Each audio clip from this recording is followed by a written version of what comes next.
Bueno, niños, lo prometido es deuda. Voy a hacer el repaso de las otras dos operaciones que tenemos en este repaso, en estos videos cortos para repasar lo fundamental para hacer un buen curso de cálculo. Estas dos operaciones adicionales son la potenciación y la radicación. ¿Qué es la potenciación? Es una forma resumida de la multiplicación, justo como la multiplicación es para con la suma. Recuerden que la multiplicación fue definida como sumas consecutivas del mismo número. Entonces la potenciación se va a definir como multiplicaciones consecutivas del mismo número. Como por ejemplo 2 por 2 por 2 por 2. Pero esta notación de aquí es demasiado larga, entonces tratamos de escribirla de una forma diferente, entendiéndola como otra operación. ¿Y cómo lo vamos a decir? Pues entonces tenemos el mismo número, 4, y lo contamos cuántas veces, que son 4, entonces decimos potencia 4, y lo leemos como 2 a la 4. ¿Listo? 2 a la 4. ¿Qué significa 2 a la 4?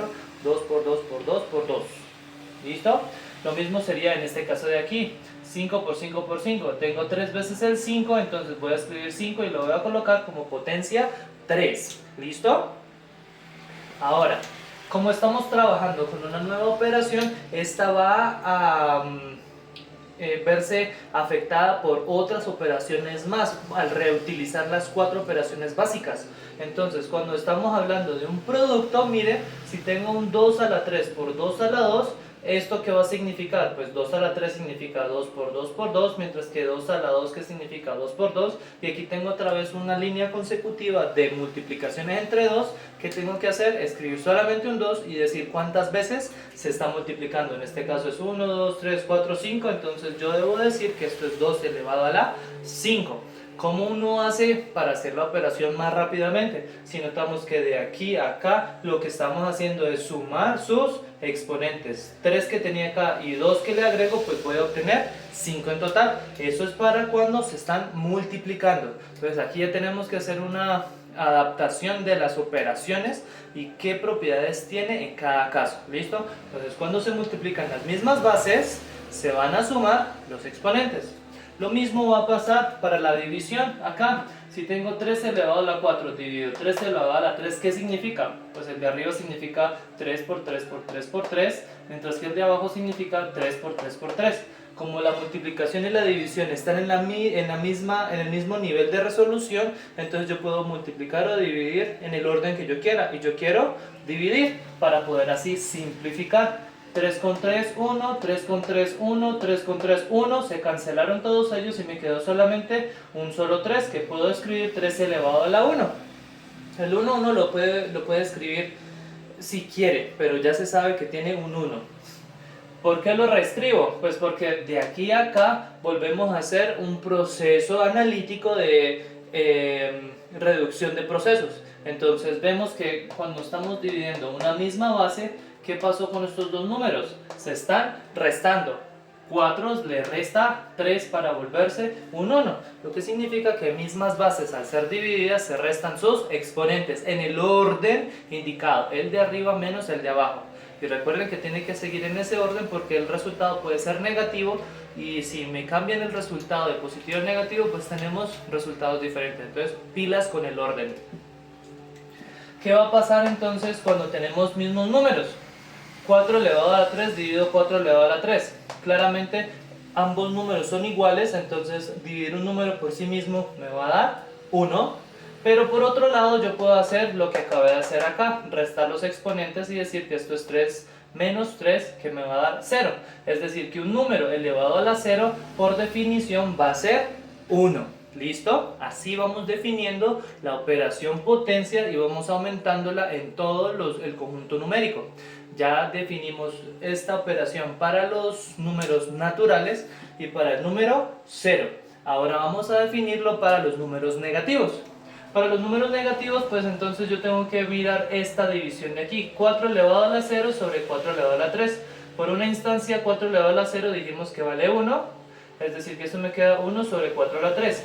Por otra instancia, hacia el lado derecho, me dice que yo puedo restar los exponentes. Es decir que 0 menos 3 me va a dar menos 3, lo que significa que 4 elevado a la menos 3 es equivalente a decir 1 sobre 4 elevado a la 3, lo que vamos a hablar del inverso multiplicativo. Entonces ahí ya está definida con un ejemplo práctico cómo se hacen las operaciones con potencias negativas.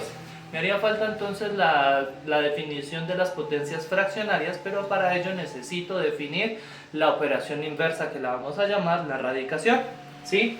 La radicación es la operación inversa a la potenciación y se define con este objeto matemático que lo vamos a llamar el radical. Raíz cuadrada, en este caso de 4, es igual a un valor x, si solo si ese valor x elevado al cuadrado me vale 4, es decir, el proceso inverso me va a dar 4 y con este me garantiza el proceso de la radicación, ¿cierto? Por eso hablamos de que es una operación inversa, porque cumple lo contrario con la operación inversa, que el cuadrado de esta vale 4, entonces ¿cuál es la raíz cuadrada de 4? Entonces al resolver esta de aquí decimos que un número elevado al cuadrado igual a 4 sería el número 2. Que de hecho también puede ser menos 2, pero no me molesten con ese negativo. Vamos a tomar uno solo. Después les voy a hablar sobre las funciones, que ya estamos haciendo el repaso, y de por qué vamos a adoptar solamente el valor de 2. Entonces, 2. Ahora, esta de acá, la raíz cúbica, porque tiene un 3, de 64 tiene que ser un número, x que no conozco. Si solo si ese número x que no conozco elevado a la 3 me vale 64. ¿Quién es x? Entonces, un número que elevado a la 3 me da 64. ¿Qué deberíamos hacer? Pues empezar a tantear y decir 0 a la 0, perdón, 0 por 0, 0 por 0, 0, no. 1 por 1, 1 por 1, 1, no. 2 por 2, 4 por 2, 8, no. 3 por 3, 9 por 3, 27, no. 4 por 4, 16 por 4, 64. Bien, lo obtuvimos. Entonces x tiene que valer 4. Es decir que la raíz cúbica de 64 es igual a 4. Y así definimos los radicales para los números. Y esa radicación yo la voy a describir también como una potencia, porque la radicación es la operación inversa a la potenciación. ¿Cómo lo vamos a definir? De esta manera, si tenemos raíz cúbica de 64, le voy a poner un 1 como potencia, porque lo puedo colocar, y lo que vamos a escribir es esto en términos de potencia como 64 elevado a la 1 sobre 3, donde el valor que está abajo me está indicando el radical del número, la operación radical. Entonces el de abajo me va a indicar la operación radical, mientras que el de arriba me va a indicar la operación potenciación, y eso lo vamos a utilizar mucho. ¿Y en qué sentido lo estamos haciendo aquí? Para describir el 64 como una potencia, como 4 a la 3. Y así me quedaría 4 a la 3 sobre 3, y aquí yo puedo hacer la operación algebraica o la operación matemática 3 entre 3, 1, y decir que esto me da 4 a la 1, es decir, 4, que era el resultado que teníamos acá. De esa manera yo puedo hacer operaciones con las potencias de forma natural, de forma usual, usando la suma, la resta, la multiplicación y la división de forma normal de las fracciones o de los enteros o de los naturales. ¿Listo? Y así aumentamos nuestra operación o nuestras herramientas matemáticas a 2 operaciones adicionales. Y podemos trabajar mucho con ellas. ¿Listo? Eso es como lo más básico y lo esencial que necesitamos con estas 2 operaciones. Ahora, si retomamos lo que estábamos mirando en el video pasado, estamos hablando sobre las gráficas de funciones, que era lo que les tenía, lo que estaba debiendo en esta ocasión. Y una gráfica de función primero se grafica en un plano cartesiano, y el plano cartesiano nace del problema de ubicar objetos en un espacio amplio. Imagínense en el lugar donde estamos viviendo, por ejemplo nuestra casa. Nuestra casa no es solamente un sitio de un solo cuarto donde todo está esparcido, sino fue subdividido precisamente para tener espacios en donde utilizarlos de una manera u otra. Llámese baño, llámese cocina, cuarto, sala, patio, etc. Entonces, un espacio grande fue subdividido para poder encontrar y localizar objetos o personas de forma más sencilla.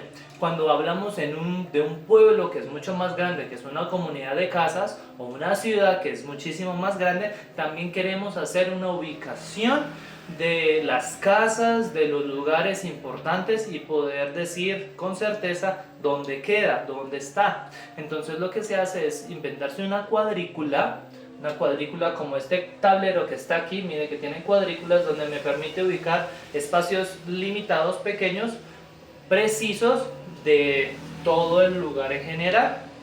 En una ciudad, por ejemplo, o en un pueblo, se ven que esa cuadrícula está determinada por dos tipos de caminos que fueron los relevantes al tomar un nombre, que fueron las calles y las carreras, ¿cierto? Una calle va de una forma y la carrera va de forma perpendicular. Así se subdivide toda una región grande en una cuadrícula en donde se pueda ubicar de forma más sencilla cada intersección entre las calles con las carreras.